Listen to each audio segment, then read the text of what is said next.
કે જ્યારે આપણી ફરિયાદ પોલીસ લેતી ના હોય, વારંવાર આપણે ધક્કા ખાવા પડતા હોય અને પોલીસ છતાં પણ ફરિયાદ ના લે. મિત્રો, ઘણી બધી વખત એવું થતું હોય છે કે આપણે પોલીસ સ્ટેશન જતા હોઈએ છીએ અને પોલીસ સ્ટેશન જઈએ ત્યારે પોલીસ આપણી ફરિયાદ લખતી નથી હોતી. તો એવા સંજોગોમાં મિત્રો આપણે શું કરવાનું છે કે જ્યારે આપણી ફરિયાદ પોલીસ લેતી ના હોય, વારંવાર આપણે ધક્કા ખાવા પડતા હોય અને પોલીસ છતાં પણ ફરિયાદ ના લે, તો તમારે પોલીસ સ્ટેશનમાં જઈને એક લેખિત ફરિયાદ આપવાની છે. હવે લેખિત ફરિયાદ કઈ રીતે આપશો?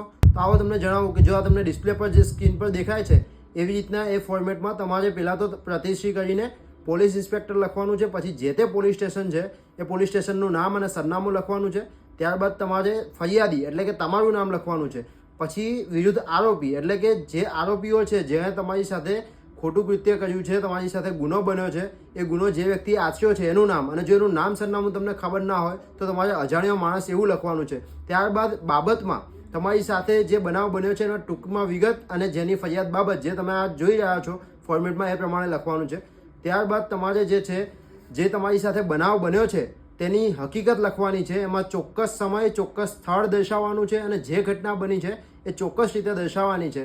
અને આવી રીતે આખી એક ફરિયાદ લખીને તમારે પોલીસ સ્ટેશનમાં આપવાની છે. આ ફરિયાદની તમારે 2 કોપી કરાવી લેવાની છે. આ 2 કોપી કરાવીને એક પોલીસ સ્ટેશનમાં આપવાની છે અને એક બીજું પોલીસ સ્ટેશનમાંથી રિસીવનો સિક્કો મરાવીને પાછી લેવાની છે. જો પોલીસવાળા રિસીવનો સિક્કો મારીને તમને પાછી નથી આપતા અથવા તો ના પાડે છે તો તમારી પાસે બીજો રસ્તો એવો છે કે એ ફરિયાદની તમારે કોપી રાખીને સ્પીડ પોસ્ટથી પોસ્ટમાં એ પોલીસ સ્ટેશને મોકલી શકો છો અને એની નકલ જે છે એ તમે SP ઓફિસ પણ મોકલી શકો છો. Thank you.